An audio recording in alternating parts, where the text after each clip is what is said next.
প্রিয় ছাত্রছাত্রীরা সবাই কেমন আছো? আশা করি সবাই খুব ভালো আছো। আজকে আমরা ভিডিওতে আলোচনা করতে চলেছি যারা এখন ক্লাস 11 তথা সেমিস্টার 1-এ পড়ো, তোমাদের মডার্ন কম্পিউটার অ্যাপ্লিকেশনের যে মডেল কোশ্চেন সেট 2টা রয়েছে সেটা আমি তোমাদের সঙ্গে আলোচনা করে দেবো। তো এর আগের ভিডিওতে আমি তোমাদের সেট 1টা আলোচনা করে দিয়েছিলাম, যার লিঙ্ক আমি ডেসক্রিপশনে দিয়ে রেখেছি, তোমরা সেখান থেকে দেখতে পারো। তো তোমাদের কাছে একটা রিকোয়েস্ট, তোমরা চ্যানেলে নতুন হয়ে থাকলে চ্যানেলটি সাবস্ক্রাইব করে পাশের বেলটি প্রেস করে রাখো, আর যারা সাবস্ক্রাইব করছে তাদেরকে অসংখ্য ধন্যবাদ। চলো ভিডিও শুরু করা যাক। তো দেখো এখানে গ্রুপ এতে মোট যে কোশ্চেনগুলো রয়েছে, তো গ্রুপে প্রথম কোশ্চেন এটা রয়েছে, দেখো যে নিম্নলিখিত কোনটি সেকেন্ডারি মেমোরি নয়। তো সঠিক উত্তর কী হবে? সেকেন্ডারি মেমোরি কোনটা হচ্ছে? তাহলে এখানে সঠিক উত্তর হবে র্যাম। তো এটা হচ্ছে সেকেন্ডারি মেমোরি নয়, এটা হচ্ছে প্রাইমারি মেমোরি। 2 নম্বরে রয়েছে দেখো একটি CUI বেসড অপারেটিং সিস্টেম উদাহরণ কী হবে? সঠিক উত্তর হবে অপশান ডি, MS-DOS।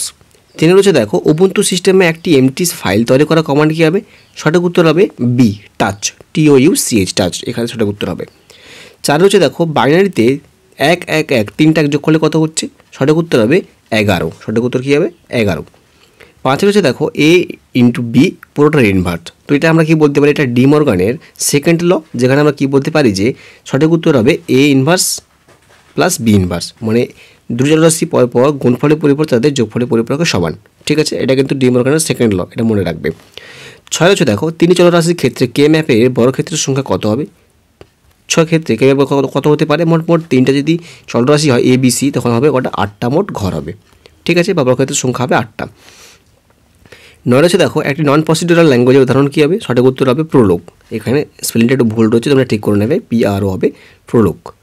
10 রয়েছে দেখো যে ফর লুপ হলো ড্যাশের লুপিং স্ট্রাকচার। সঠিক উত্তর কী হবে? সঠিক উত্তর হবে ইনডাইরেক্ট লুপিং স্ট্রাকচার হবে সঠিক উত্তর। ঠিক আছে, পরে হচ্ছে দেখো যে সিডি কোড একটি গ্রিক শব্দ, যার অর্থ কী? সঠিক উত্তর হবে অপশান বি, ছদ্ম। 12 হচ্ছে দেখো বিগ ড্যাশ হচ্ছে একটি অ্যালগরিদমে রান করতে সর্বনিম্ন কত সময় লাগবে তার পরিমাপ। সর্বনিম্ন বলে দেওয়া আছে, সর্বনিম্ন কী হবে? সর্বনিম্ন হবে বিগ ওমেগা। ওকে, পরে হচ্ছে দেখো যে নিচে কোনটি কম্পিউটার সমস্যাগত সমাধান বা প্রবলেম সলভিং অংশ তার নয়, তা এখানে দেখাতে হবে। সঠিক উত্তর কী হবে? অপশান সি, স্প্রেডশিট জেনারেট করা। 14 রয়েছে দেখো যে নিচের কোনটি এক্সেল ওয়ার্কশিটের অংশ নয় তা লিখতে বলা হবে। সঠিক উত্তর কী হবে? সঠিক উত্তর এখানে হবে ওকে বাটন। ওকে, পরে হচ্ছে দেখো নিচের কোন ফাংশনটি নির্দিষ্ট সীমার মধ্যে সেল গণনার জন্য ব্যবহৃত হয়, যার নির্দিষ্ট কমান্ডে ক্রাইটেরিয়া বা পূর্ণ করার ক্ষমতা থাকে। সঠিক কী হবে? সঠিক উত্তর হবে কাউন্ট A। ওকে, পরে দেখো রয়েছে ড্যাশ পদ্ধতির সাহায্যে font colour, shading, cell border, field, pattern ইত্যাদি স্বয়ংক্রিয়ভাবে যোগ করা যেতে পারে। সঠিক উত্তর কী হবে? সঠিক উত্তর হবে এখানে সেল ফরম্যাটিং। পরে হচ্ছে দেখো যে এক্সেলে থেকে ডেটা এক্সপোর্ট করার জন্য নিচের কোন পদ্ধতিটি অবলম্বন করা হয়? এক্সপোর্ট করার জন্য কী ব্যবহার করে? এক্সপোর্ট, কপি এবং পেস্ট করা, এইটা হচ্ছে সঠিক উত্তর। পরে দেখো গ্রুপ বি। গ্রুপ বি থেকে বলতে একটা কোশ্চেন রয়েছে দেখো যে CUI এর সম্পূর্ণ নাম কী হবে? সঠিক উত্তর হবে কি? Command user interface. তো এখানে কিন্তু স্পেলিং দেখে তোমরা দাগ দেবে। সঠিক উত্তর কী হবে এখানে? Command user interface, option B. পরে রয়েছে OOP সম্পূর্ণ নাম কী হবে? Object oriented programming. সঠিক উত্তর option B, object oriented programming. সঠিক উত্তর কিন্তু তোমরা স্পেলিং দেখে দাগ দেবে। ঠিক আছে, 3 রয়েছে দেখো যে এক্সেলে দুটি শব্দের মধ্যে অতিরিক্ত স্পেস দূর করতে ড্যাশ ফাংশন ব্যবহার করা হয়। সঠিক উত্তর হবে ট্রিম, অপশান সি, ট্রিম। হয়ে গেল। এবার দেখো অপশান সি দেখে এসে দেখো কলাম A কলাম B। তো এখানে প্রথমে দেখে আমরা সিপিইউকে আমরা কী বলতে পারি? Central processing unit, option D. Byte কী হবে? বাইট হচ্ছে মেমোরির একক, অপশান A। 3 রয়েছে দেখো যে নন ইনপুট প্রিন্টার কী হবে? নন ইনপুট হচ্ছে দুটি প্রকার প্রযুক্তি ব্যবহার করা হয়, এটা হচ্ছে আউটপুট ডিভাইস হবে, অপশান সি। এবং হাইব্রিড কম্পিউটার কিছু 2 প্রকার কম্পিউটার প্রযুক্তি, তাহলে কোনটা হবে? তাহলে কী বললাম? A হচ্ছে D, 1D 2A, 1D 2A। কোথায় রয়েছে দেখো? এখানে রয়েছে দুটো অপশান আছে, 1D 2A। 3 কী বললাম? 3C হবে অপশান বি। তো তোমরা কিন্তু মার্ক করে দেখে নেবে। ঠিক আছে, পরে দেখো রয়েছে এতে। তো এরকম কোশ্চেন থাকলে যে কোনো 2 বা 3টে করলে কিন্তু পরবর্তী অপশান তোমরা পেয়ে যাবে। পরে হচ্ছে টাইটেল বার আমরা কী বলতে পারি? যেটা হচ্ছে এক্সেলে ওয়ার্কবুকে একদম উপরে থাকে এবং বাই ডিফল্ট 7টা কোনটা থাকে? অপশান বি হচ্ছে অপশান ডি হবে। রিবন সংখ্যা হচ্ছে বাই ডিফল্ট 7টা থাকে। আর টাইটেল বার কোথায় থাকে? 100 উপরে থাকে, মানে ওয়ার্কবুকের সবচেয়ে উপরে থাকে। তাহলে 1C এবং 2D কোথায় রয়েছে দেখে যেতে পারো তোমরা? 1C 2D, 1C 2D দেখো অপশান সিতে রয়েছে, অপশান সি। তো যে কোনো দুটো করলে হবে, কারণ এই দুটো কিন্তু একটু ডিফিকাল্ট রয়েছে, তাই জন্য তোমরা কিন্তু এভাবে তোমরা অপশান করে নিতে পারো। আমি দেখো দুটো বলে দিলাম। পরে দেখো অপশান ডিতে কী রয়েছে, সরি ডিতে রয়েছে দেখো যে নিম্নলিখিত বিবৃতিগুলো এখানে দেখাতে হবে। তো প্রথমে হচ্ছে দেখো যে দশমিক সংখ্যা পদ্ধতিতে 10টি সংখ্যার মূল সংখ্যা হচ্ছে যেগুলি 0 থেকে 9, এটা সঠিক উত্তর, কারণ দশমিক সংখ্যা বেশ হচ্ছে 0 থেকে 9, যার বেশ হচ্ছে 10।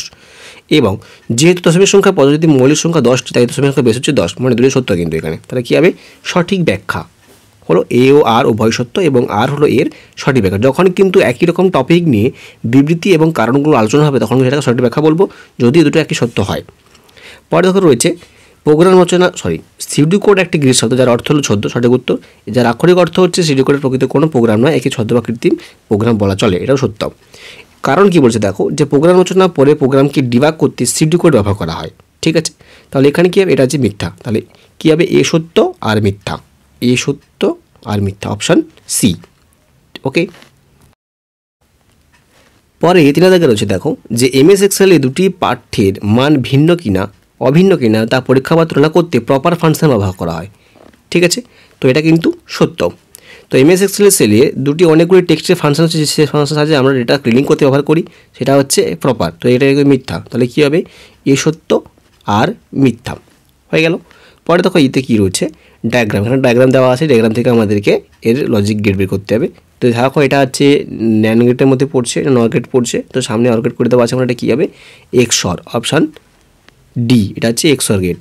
পরে দেখো এখানে রয়েছে দুটো ইনপুট দেওয়া আছে এক্স অর ওয়াই, তো এখানে আমাদের কিন্তু ডিসিশন বের করতে হবে। তো এখানে ডিসিশনের মধ্যে এখানে বলা হচ্ছে Y is bigger than X এবং X is bigger than Y. তো এখানে আমাদের কোনটা সত্যি হবে, কারণ এখানে বলে দেওয়া আছে দেখো যে এক্স আর ওয়াই, তো এখানে কী হবে, এক্সটা বড়, কারণ এক্সটা সামনে রয়েছে, তার জন্য আমাদের করতে হবে X greater than Y, option B. Okay, পরে দেখো রয়েছে এফেতে 8টি বিটের সারিকে একত্রে বাইট বলা হয়। তো এখানে সাজাতে হবে, সাজানোর জন্য আমাদের প্রথমে কী করতে হবে, দেখো আমি এক করে বলে দিচ্ছি। 8টি বিটে বলা হয় এবং এটা একটা বাইট, এবং 1024 বাইটকে কিলোবাইট বা কেবি বলা যেতে পারে, এবং বাইনারি ডিজিট বা সংক্ষিপ্ত রূপ হচ্ছে বিট, এবং মেগাবাইট হচ্ছে 1024 মেগাবাইটকে 1 কিলোবাইট আমরা বলতে পারি। তো সাজাতে বলা যায় প্রথমে আমাদের কোনটা আসছে, প্রথমে আসছে দেখো বিট, তাহলে প্রথমে হবে 3 বিট, তারপরে কি আসবে বাইট মানে 1, তারপরে আসবে কেবি, তারপরে আসবে এমবি। তাহলে কী হলো 3 1 2 4, এটা হচ্ছে সিধা কেটা হবে। ওকে, পরে দেখা রয়েছে এখানে 2 দাগে একটি বৃত্তের পরিসীমা ও ক্ষেত্রফল নির্ণয়ের জন্য অ্যালগরিদম কী হতে পারে। তাহলে বৃত্তের পরিসীমা সূত্র কী জানি আমরা, 2πr, পরিধি মানে আমরা 2πr জানি, এবং ক্ষেত্রফল জানি আমরা কি πr স্কোয়ার। তো এখানে রয়েছে দেখো 2πr স্কোয়ার। প্রথমে বের করতে হবে কি পরিসীমা, তার জন্য আমাদের প্রথমেই 2টা প্রথম হচ্ছে, তো 2 থেকে আমরা এখানে পেয়ে গেছি, একটাই রয়েছে দেখো, 2 থেকে 2টো রয়েছে এখানে, সি আর ডি রয়েছে। তা প্রথমে বলে দেওয়া আছে এবং তারপর ফলাফল প্রিন্ট হবে, মানে একদম শেষে 3 হবে, তার মানে অপশান ডি সঠিক উত্তর, অপশান হবে অপশান ডি সঠিক উত্তর হবে, দাগ দিয়ে রাখো অপশান ডি। জিতে কী রয়েছে দেখো যে নিচের স্টেটমেন্টটি এ ও বি প্রশ্নগুলির উত্তর রয়েছে দেখো। এবার এতে কী বলে দেওয়া আছে যে $ক্যাল কমান্ডের সাহায্যে বর্তমানে সময় ক্যালেন্ডার দেখা যায়, এটা সঠিক উত্তর। ক্যালেন্ডারের জন্য কি সি এর ব্যবহার করা হয়, এলএসের জন্য ব্যবহার করা হয় তালিকা। তাহলে এখানে কী হবে, এ সত্য বি মিথ্যা, এ সত্য বি মিথ্যা, অপশান এ, ঠিক আছে। এই স্টেটমেন্টে কাজ বলছে যে অ্যালগরিদম নিজে নিজে কল করে তাকে আবার রিকার্সিভ অ্যালগরিদম বলা হয়, এটা সত্য। এবং রিকার্সিভ অ্যালগরিদম 2 প্রকার হচ্ছে, ইনডাইরেক্ট এবং ডাইরেক্ট, দুটোই সত্য, ঠিক আছে। তাহলে কী হবে, উভয় স্টেটমেন্টই সত্য, অপশান সি। এইটা কী রয়েছে দেখো, ঘটনা বিশ্লেষণ রয়েছে। তো বলে দেওয়া আছে এখানে রাজীব বোস একজন সফটওয়্যার প্রোগ্রামার, যে সর্বদা এক অফিস থেকে অন্য অফিসে তার কম্পিউটার নিয়ে পাইথন ও ভিজুয়াল বেসিক C++ নিয়ে প্রোগ্রাম নিয়ে কাজ করে। তাহলে এখানে কোশ্চেনগুলো কী আছে, রাজীব বাবু অ্যান্টিভাইরাস সফটওয়্যার হিসেবে কোন সফটওয়্যারটি প্রয়োজন, সঠিক উত্তর এখানে কী হবে, অ্যান্টিভাইরাস কোন নিয়েছে, অ্যান্টিভাইরাস এখানে কুইক হিল, অপশান সি। কোন সফটওয়্যারটি তার কম্পিউটার না থাকলে তার কাজ অসুবিধা হবে, এটা হচ্ছে ভিজুয়াল বেসিক C++, কারণ এটা নিয়ে কাজ করেছে, এটা না থাকলে কত সমস্যা হবে। পরে হচ্ছে দেখো যে এ স্টেটমেন্টে কী রয়েছে, নট গেট এ ইনপুট হলে আউটপুট এ ইনভার্স হবে, সঠিক উত্তর, কোনো সমস্যা নেই, এটা সত্য। আচ্ছা, নট গেটে সর্বদাই একটি ইনপুট থাকে এবং একটা আউটপুট থাকে, আর আউটপুটের ইনপুটের বিপরীত হয়, এটাও সত্য। মানে কী হবে, দুটো ইনপুটই সত্য এবং দুটোই হচ্ছে তার কারণ, মানে সম্পর্ক রয়েছে। বি স্টেটমেন্টটি এ স্টেটমেন্টের কারণ, অপশান বি হবে উত্তর, ঠিক আছে। পরে দেখো রয়েছে স্টেটমেন্টেতে যে প্রোগ্রামিং কোড এবং ডেটার সমন্বয়ে উপস্থাপন হলো অবজেক্ট, আমাদের আশেপাশে যা আছে তাই অবজেক্ট, ঠিক আছে, এটা সত্য কিন্তু, সবকে অবজেক্ট বলি আমরা। আর ইনহেরিটেন্সের হলো অন্য বৈশিষ্ট্যকে নিজে ধারণ করা, এটাও সত্য। তাহলে কী হবে, সেটার সঙ্গে এটা কোনো পার্থক্য নেই, তবে এখানে কী হবে, কোনো সম্পর্কযুক্ত নয়, উভয় স্টেটমেন্টই একে অপরের সঙ্গে সম্পর্কযুক্ত নয়, সঠিক উত্তর অপশান ডি। তো এই ছিল আজকের আপডেট। তোমরা নিশ্চয়ই বুঝতে পেরেছো এখান থেকে কোনো রকম যদি সমস্যা থাকে তোমাদের কম্পিউটার অ্যাপ্লিকেশনের বইয়ের থেকে কোনো চ্যাপ্টার যদি সমস্যা হয়, কোনো গণিতে বা কোনো বাইনারি ডিজিটে কোনো কোথাও যদি সমস্যা হয়, তোমরা কিন্তু কমেন্ট জানাতে পারো। তাহলে আমি তোমাদের পরবর্তী ভিডিওতে কিন্তু এর আলোচনা করে দেওয়ার চেষ্টা করব। এবং পরীক্ষা তোমাদের রয়েছে 23 তারিখে, তো 23 তারিখের আগে আমি তোমাদের চেষ্টা করবো কিন্তু এগুলো বলে দেওয়ার, ঠিক আছে। তো এই সমস্ত নিশ্চয়ই বুঝতে পেরেছো। তো আরও নতুন নতুন আপডেট পাওয়ার জন্য চ্যানেলটি সাবস্ক্রাইব করে, এবং আমি তোমাদের বলে রাখি প্রত্যেকটি সেমিস্টারে কিন্তু প্রত্যেকটা চ্যাপ্টারের আলোচনা কিন্তু আমি তোমাদের এই চ্যানেলের মধ্যে করে দেবো, ঠিক আছে। ভালো থাকবে, দেখা হচ্ছে পরবর্তী ভিডিওতে।